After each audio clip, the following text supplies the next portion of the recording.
Yo, do not attempt to adjust your dial. Ba-da-bum-bum-bum. It's your boy Big Vern. This is App Stupid, the fastest growing sports and entertainment show on these YouTube streets. You're welcome. Holla. Big Vern in the building doing our thing. We was just talking about LeBron James in the first segment. Crazy Friday here in the Midwest. They calling for severe storms.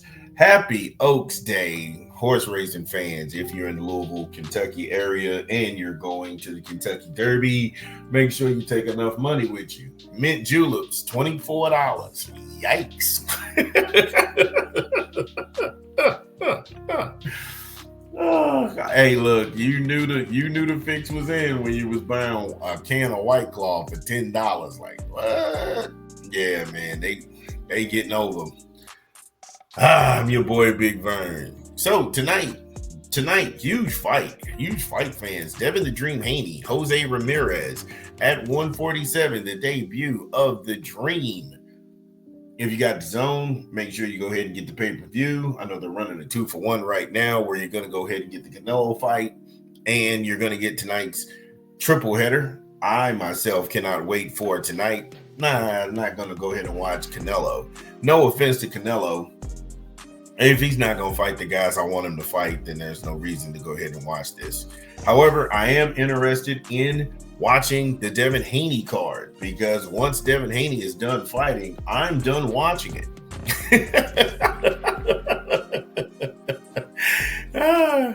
I'll go ahead and let you know why, and I'll also give you my prediction on tonight's fight when I come back from a quick 20 from a rap album. It's your boy Big Vern. Give me a beat. It's your boy Big Vern coming to you live from the App Stupid Studios. We pushing another rap album this month. Ray Vaughn, The Good, The Bad, The Dollar Menu, in stores now. Get it where you legally consume music, whether it be Apple Music, Google Play, or Spotify. My personal favorites on the track is The Dollar Menu, 3 p.m. at Derry's, East Chat, Clown Dance, Janky and Compass, featuring Samara Sin and Sydney Leona, and Miles Away from Heaven. Ray Vaughn, The Good, The Bad, The Dollar Menu, in stores now. Yo, shout out to Ray Vaughn. I was digging the project. Shout out to Top Dog Music in the group. That's the same outfit that bought you Kendrick Lamar and Reasons. Devin Haney winning this fight. And Devin, 31 wins, no losses, 15 knockouts on his records. He's got a 71-inch arm reach, 5'9", with superior ring IQ. This being his debut at 147. It looks natural. It looks like he's not killing himself to make the weight. He looked very sharp when the training clips that they did, like I said, they revealed some of them. And the snap on those punches. My God. Devin is playing no games. Now he's fighting Jose Ramirez. He's no punk or schlub. Don't take him lightly. That guy can fight. 29 wins, 2 losses, 18 knockouts, 5'10" with a 72-inch arm reach. He's a dog. And he's coming off a loss to Arnold Barboza, who's also on the card, fighting Teofimo Lopez. However, those boxing odds have shifted in Barboza's favor. So that could be one of the upsets of the night. And I'm here for it. Now, the keys to victory for Devin Haney: control the distance with his jab. You know, he's got to make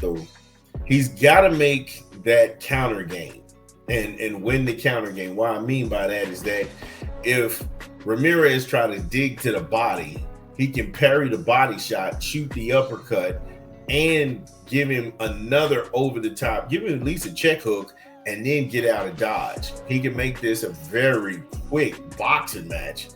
Or if he wants to go ahead and mix it up and get a little rough and try and taste a little bit of Ramirez's power to see, hey, look, this guy ain't really got no snap on those punches. He can do that if he wants to, but I don't think that's in his wheelhouse. I don't think that Dev wants to go ahead and get in that a slugfest with Ramirez. Ramirez lead foot. He's always out over his foot. When I watched the Barboza fight, anytime he would try that change-up jab where he would actually target the head with a decoy jab and then reach out and try and touch the body, his chin was out over his knee constantly. And I was waiting for Barbosa to just come over the top and land that counter shot in a slight pivot.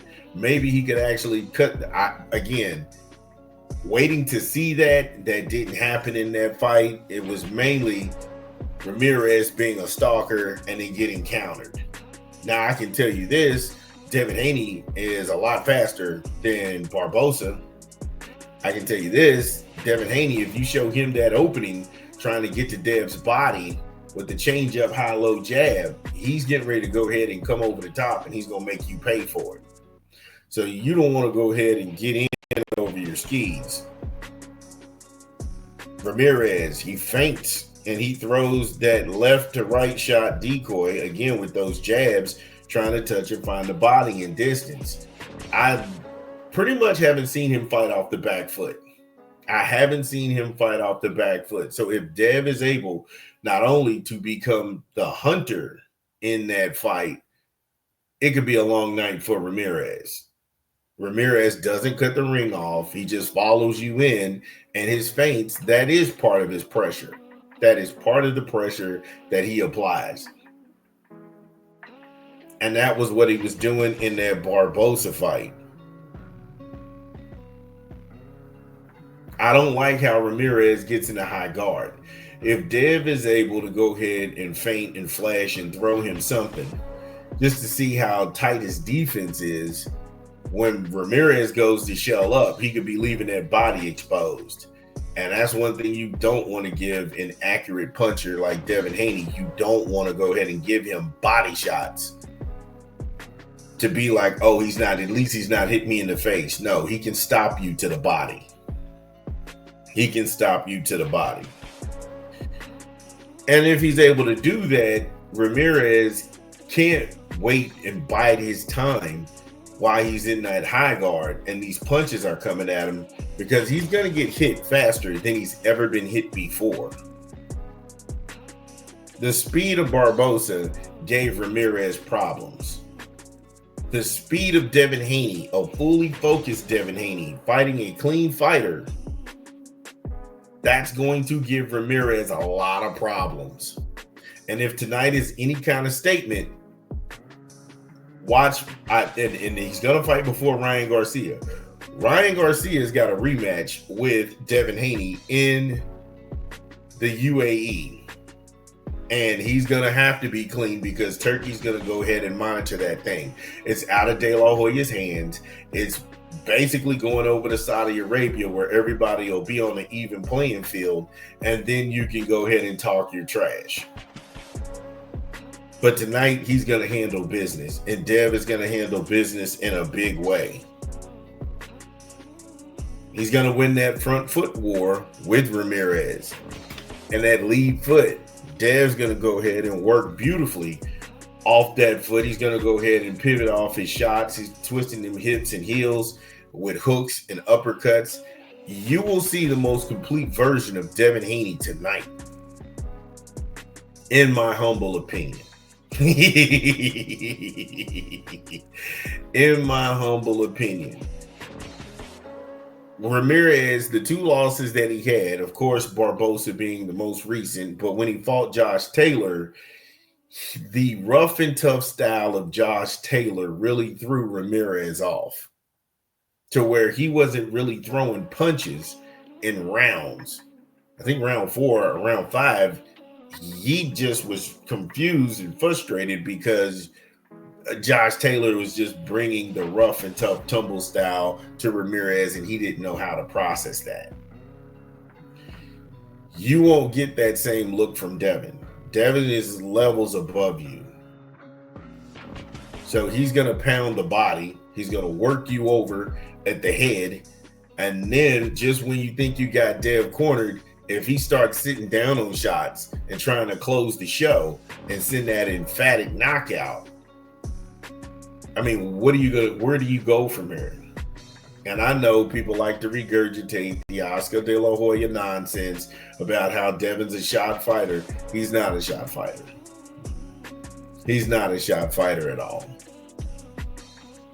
It's funny how we like to pick and choose the promotional companies that we back, or we say this guy's the promoter, and Oscar De La Hoya sells you a bill of goods all the time. They all do. But Oscar has to say what he has to say for his fighter. They're calling for a knockout of Rolly Romero from Ryan. I think Ryan Garcia beats Rolly Romero. I've not seen too much from Rolly as him being an obstacle for anybody.